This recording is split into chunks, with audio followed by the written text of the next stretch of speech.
The following video is intended for mature audiences only. It contains strong language, graphic violence, and adult themes. Viewer discretion is advised.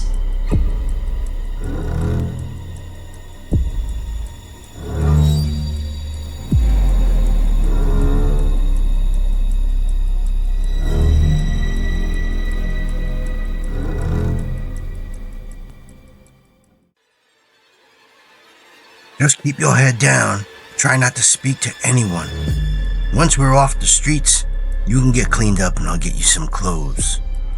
I could hear Solomon talking, but his voice seemed so far away. All I could focus on was the blood. It was all over me. As I pressed my fingers together, feeling them stick, a flashback of a fistful of guts flashed through my mind. The image turned my stomach and caused me to stop walking till Solomon nudged me. He led me through alleyways and back streets till we came to an old apartment complex. The place looked like it had been torn down.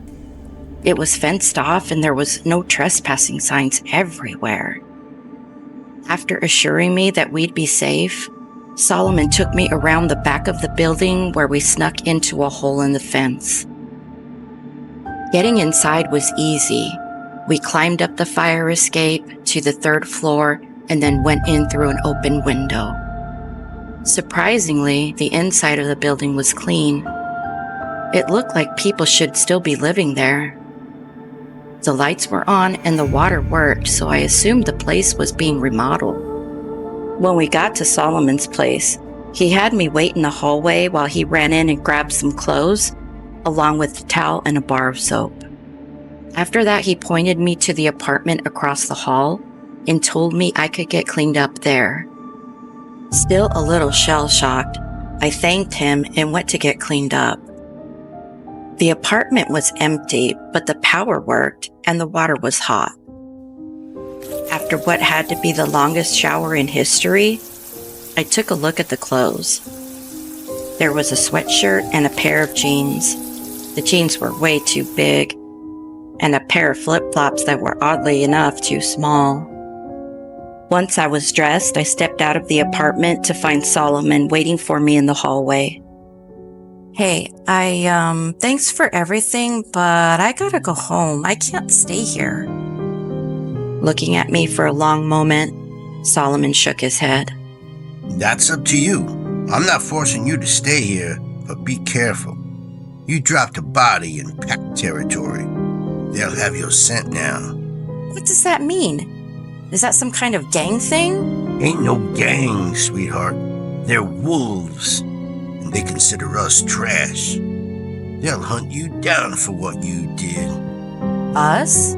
You were infected by a Morrigan, and now that you've fed, you won't be able to stop. Like it or not, you're one of us now. Nothing he was saying made any sense to me.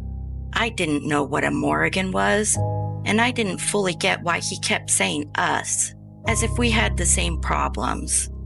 All I knew was I'd killed someone, and I was probably going to spend the rest of my life in prison. Rather than asking any more questions, I nervously thanked him again and left. Once I was back on the streets, it took a while for me to get my bearings. When I finally figured out what part of town I was in, I headed home. The walk gave me some time to think, and it left me with one conclusion. I was going to turn myself in and tell the police everything. With any luck, they'd commit me to an asylum, and I could get help for whatever this was. After an hour or so, I finally made it home.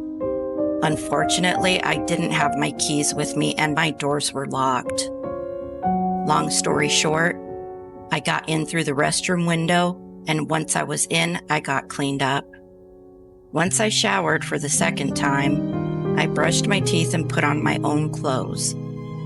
After that, I sat on my bed trying to make sense of everything. The emotional roller coaster over the next few hours left me exhausted.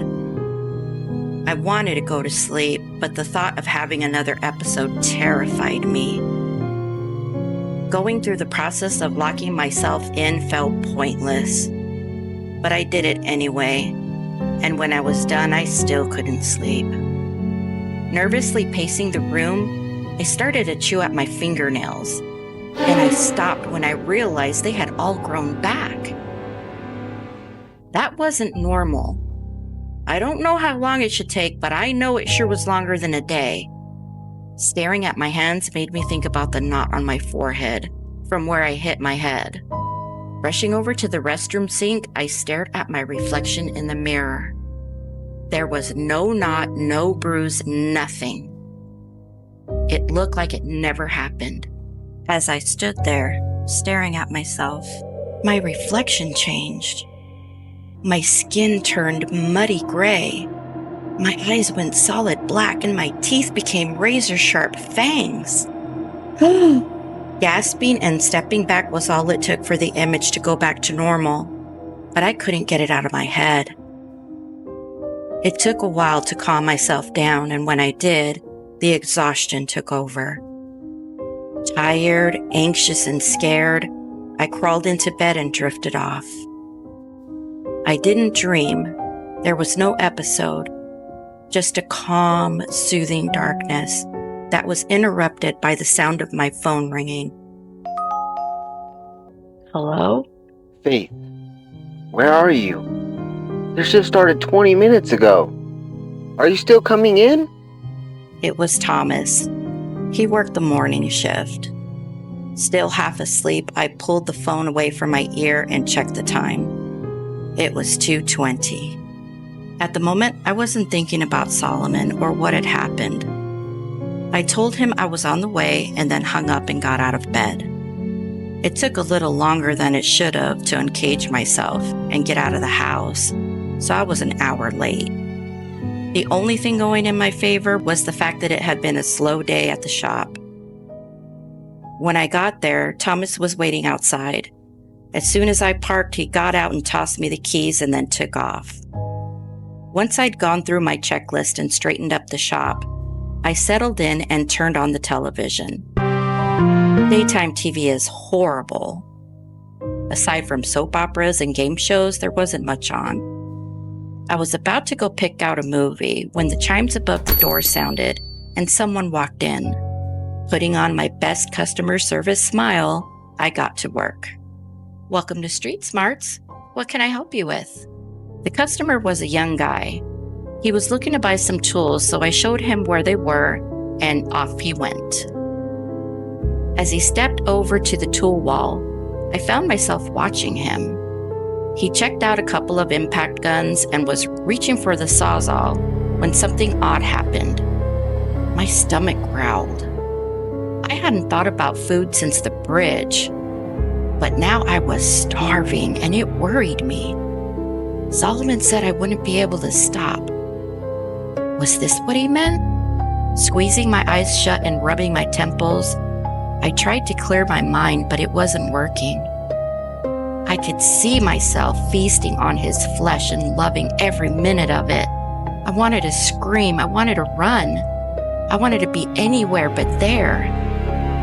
And just when I couldn't take it anymore, the chimes above the door sounded. I opened my eyes to see the door closing as the guy walked out to his truck. Letting out a sigh of relief, I pressed the button under the counter to lock the doors and then got up. There's a small area in the back that we use as a break room. There's nothing in there but a table, microwave, and a refrigerator. We all pitch in to keep the fridge stocked with snacks and sodas, so I raided it for something to eat. After 2 microwave burritos and a Diet Coke, I was still hungry. Next, I hit the snacks. Chips, donuts, cookies, and candy were on the menu, and I had them all. After eating a little bit of everything, I was hungry and frustrated. But then something weird happened. I popped a piece of gum in my mouth, and I can't explain it, but for some reason, chewing bubblegum stopped the hunger.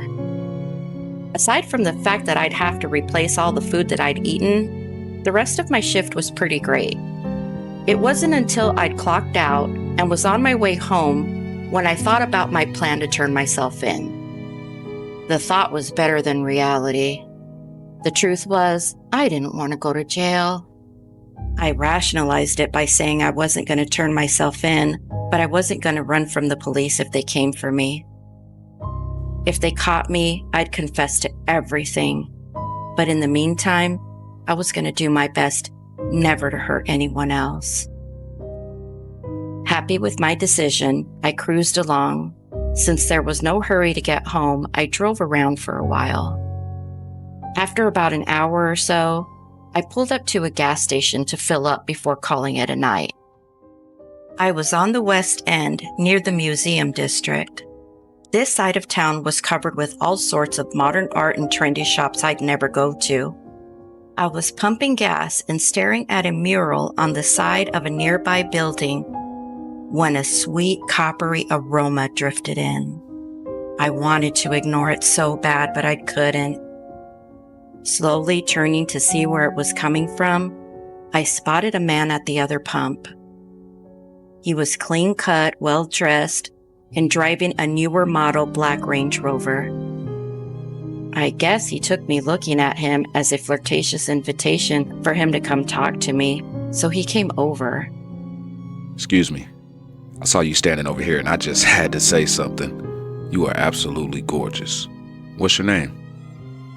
Not wanting to be rude, I told him my name and we talked for a minute, but all I could focus on was that smell.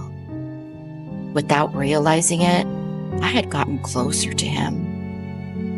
We were nearly face to face now, and he was mistaking my body language for interest.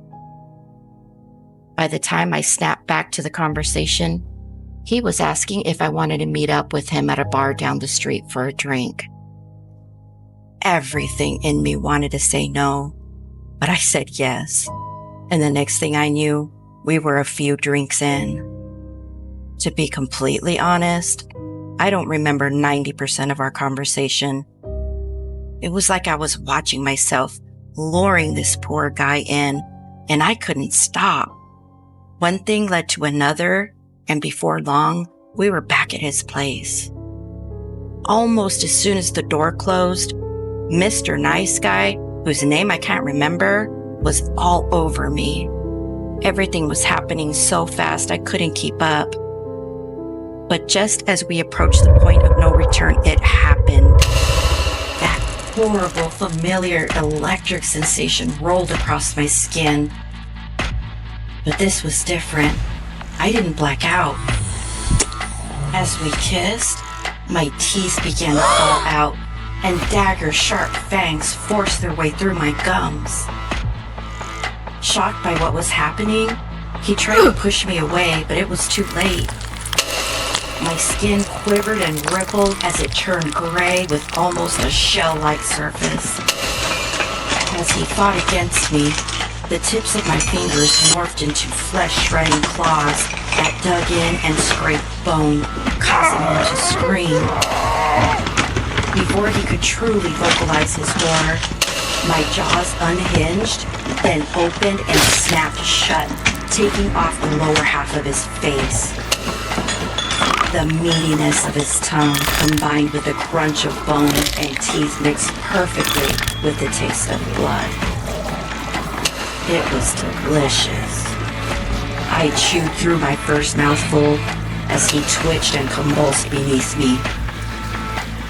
Bite after glorious bite, I devoured his body, bones and all, leaving nothing but the lower half and a bloody mess. When it was all over and I'd eaten my fill, my body was literally vibrating with energy as I changed back into my normal form. The euphoria of the moment faded and was replaced with the realization of what I had done. For the second time in 2 days, I was naked and covered in blood and sitting next to a corpse.